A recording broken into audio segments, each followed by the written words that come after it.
Hi, I'm Gary Null. This is a part of my series of providing you with some video bios, just to give you an idea of some of the things I've done in my life that you may find of interest. I've always been an athlete. Growing up as a kid in West Virginia, I was thin and wiry, loved athletics, and coming to New York City, I had a chance to work out and get into running. I've ran so many marathons. I'd run over 23 New York City marathons, but I also had the pleasure and the excitement of running first marathons, like the first London Marathon, Los Angeles, San Francisco, Montreal, Jamaica, Long Island, the Marine Corps Marathon, the Waterfront Marathon, and the Jersey Shore Marathon. The last 32 years, I haven't lost a race. I took a gold medal in the Jamaica Marathon, also in the Waterfront and the Jersey Shore, and in Los Angeles. I ran probably 200 races, sometimes finishing in the medals, but then I just got bored with it. And one day I saw some race walkers, and I thought, that looks interesting, maybe I'll try that. I wasn't very good at it. In fact, the first race I did about 3 weeks after being a race walker, not having any coaching, not knowing proper form, there was a race, a 10K race around Central Park, and there were over 72 athletes in it of all ages, and I came in dead last. And boy, that was a humbling experience. So once I learned the form right, I dedicated myself to comprehensive training. There were weeks where I was doing 100 miles of training on the road with my buddy Franco and members of our group. In the 40K National Championship, Franco and I were seated 66th and 67th based upon our best ever times. When we hit the first 10K, we were exactly at 66th and 67th, and I decided to go for a sprint. I went into a different place. I'd never gone in my life. I went into that place where they call the zone. I no longer wanted my mind to be limited in what it believed it could do. So I unleashed that and went on to win. Overall, the first American, I think around 132 of us, and most were champion athletes, and took first place because I no longer allowed myself to believe that I couldn't be faster. I freed my limitations. And then I went on that year to win every race, frequently ahead of all the open guys. I was 40 years old at the time, and I'm competing against guys who are national champions in their teens and 20s with that same philosophy. I was just doing it differently. I was using a concept of freeing my energy, and it worked. And I was nominated as New York Road Running Club Athlete of the Year in race walking. I was the Metropolitan Athletic Congress, nominated 14 times, won it 3 times, and won the Indoor Grand Prix Championship. I was living down in Florida, where I live now, and you can't compete in 2 different groups simultaneously. So I started working out and training there, built a track on my property. I started doing racing and won 3 years in a row in my competition, Outstanding Athlete of the Year, and then learned a lesson in life that I had pushed myself so hard, some years doing 30 to 50 races, I just burned out. One day I went out for a race and I couldn't do it, but I just couldn't run anymore. And that's when I understood that I had burned out my chi. I'd not lived in balance. I'd pushed myself too far. I began to do less of the different projects, and I was living in harmony, and then regained my chi and started competing again. But this time, instead of doing 40 races a year, 50 races, I would do 7 or 8. And that's where I'm at this time. Living in balance, living in harmony, still competing. I've won the last 3 World Games, 2 golds and a silver in the 20K, and I'm looking forward to competing again, meeting some outstanding athletes.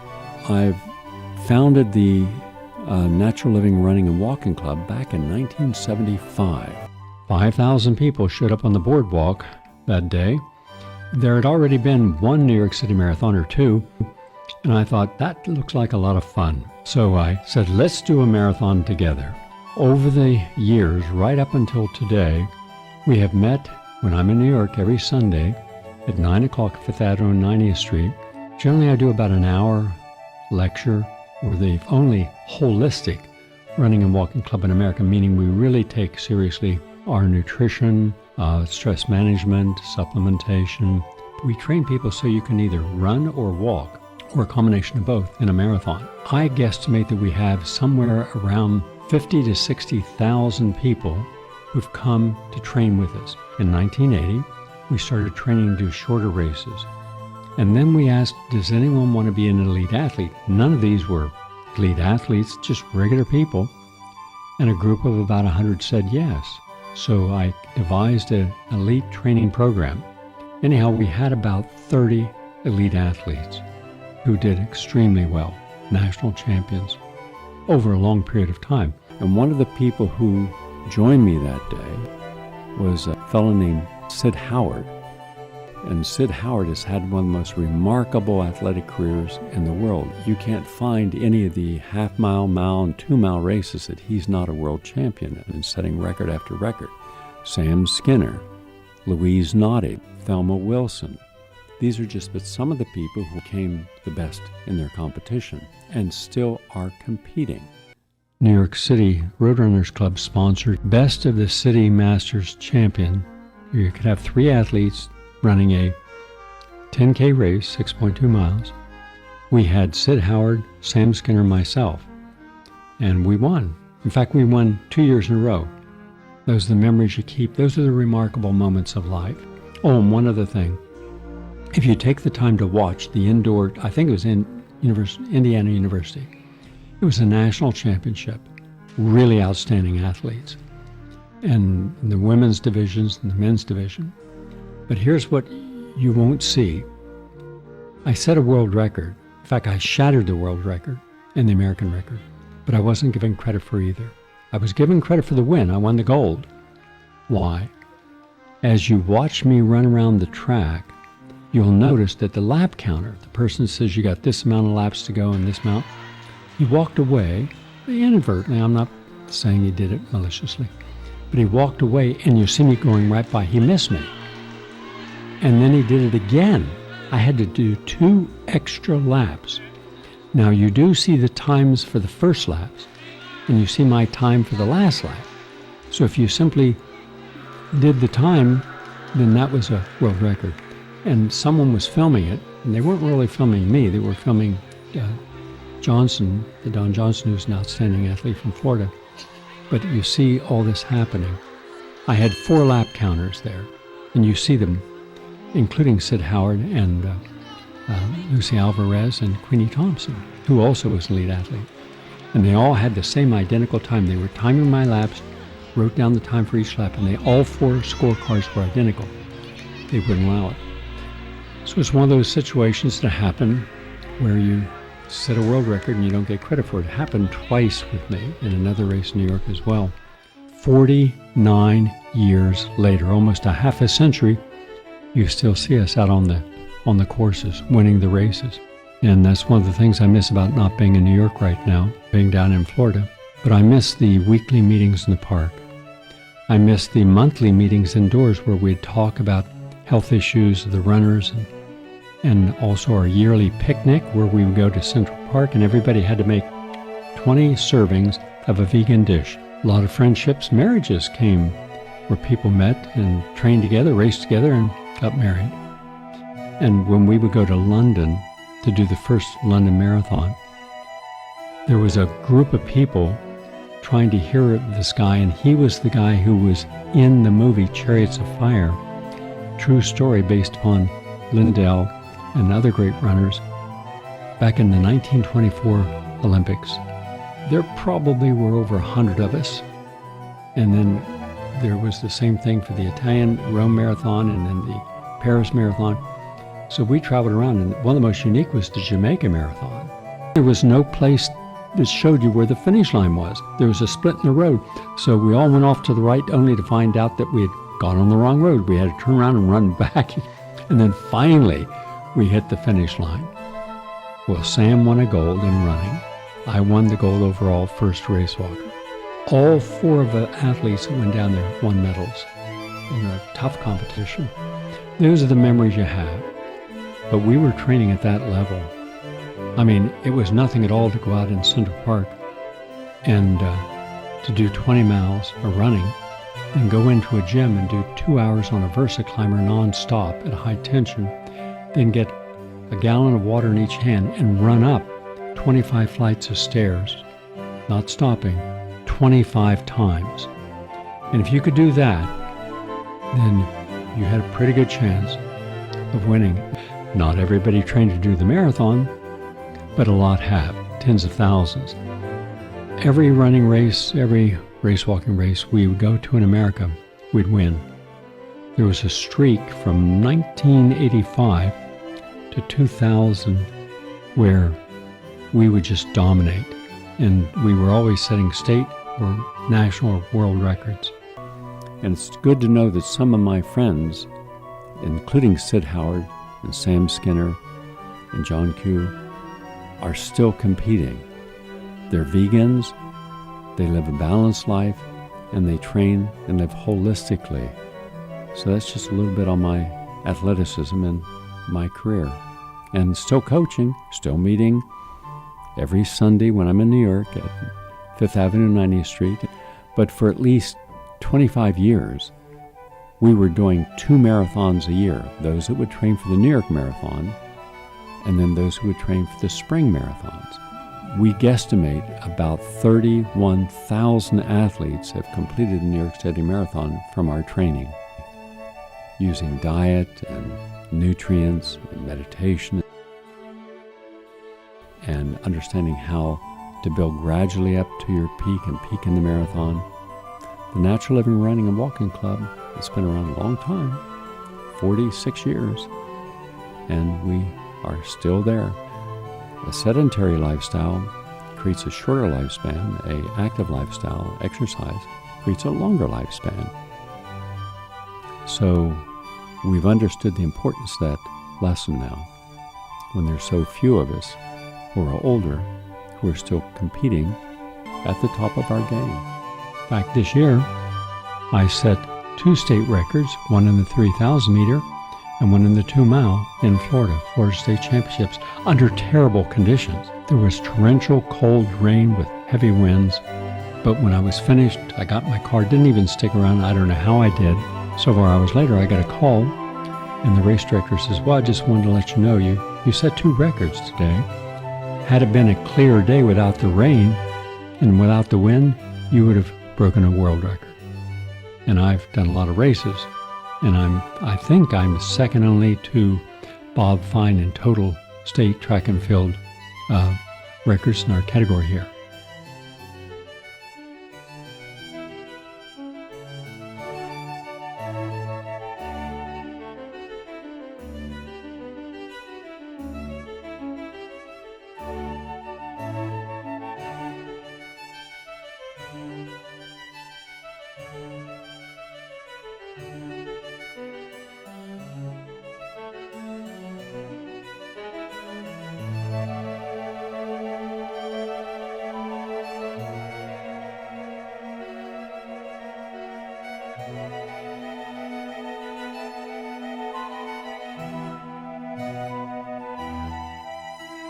World Games, won those, 2 golds at 2 different races and a silver. Set a lot of national records, and so this will just give you a little history, my own personal ones.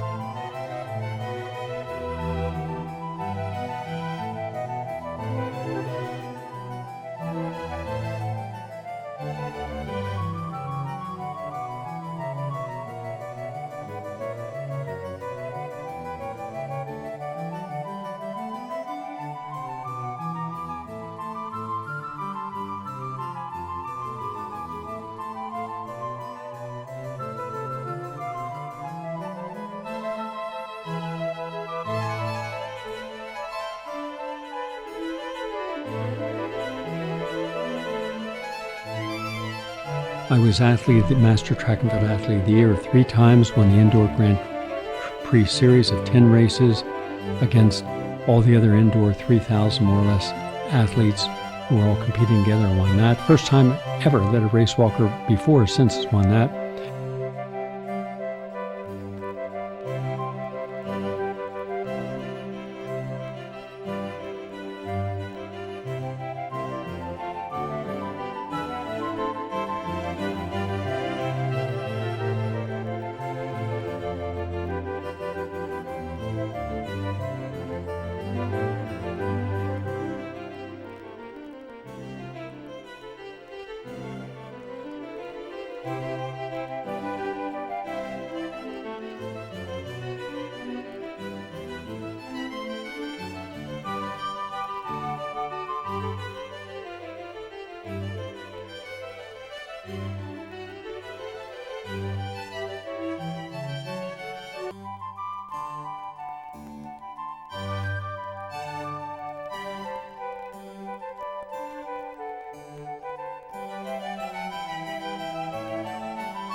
Franco, stay on the inside. Take the 10.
job, Vicky.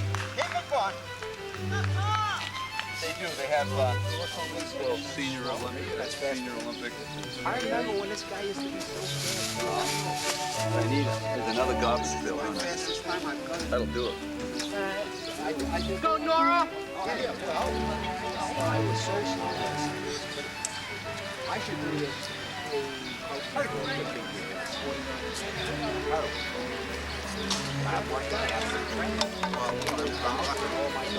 I'm more than satisfied.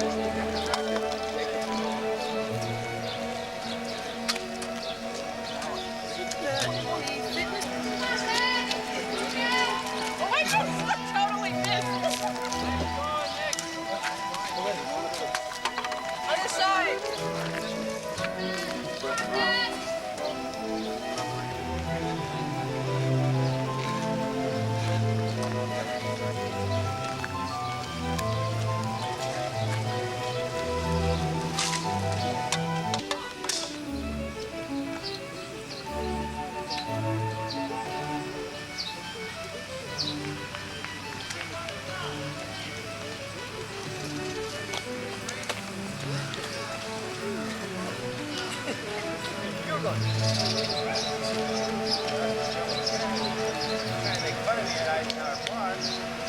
Get a grip, get a rhythm.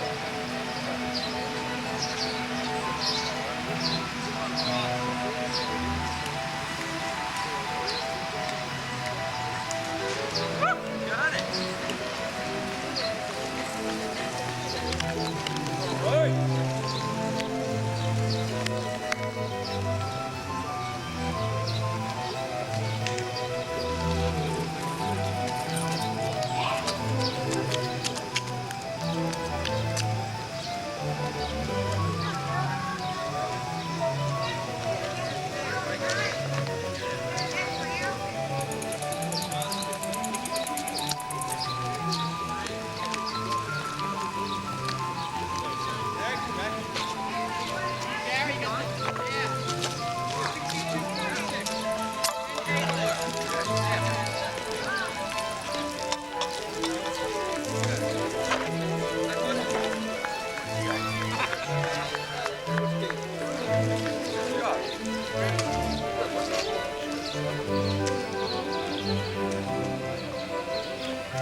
They don't have to set up. Who is to sit up? We need that green stuff.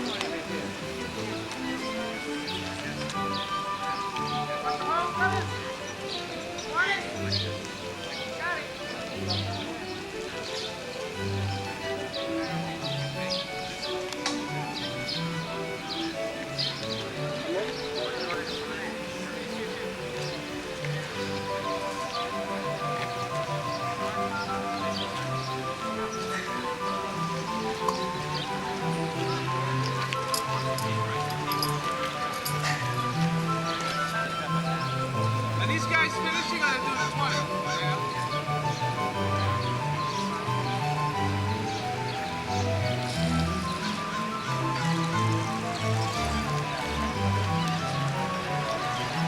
Come on, Ray! Up! Go, Ray! Up, up, come on!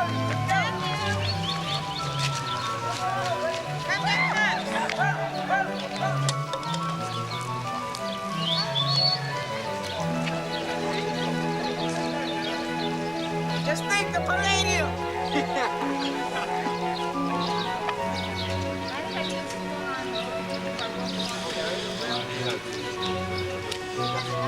Probably will. I think so.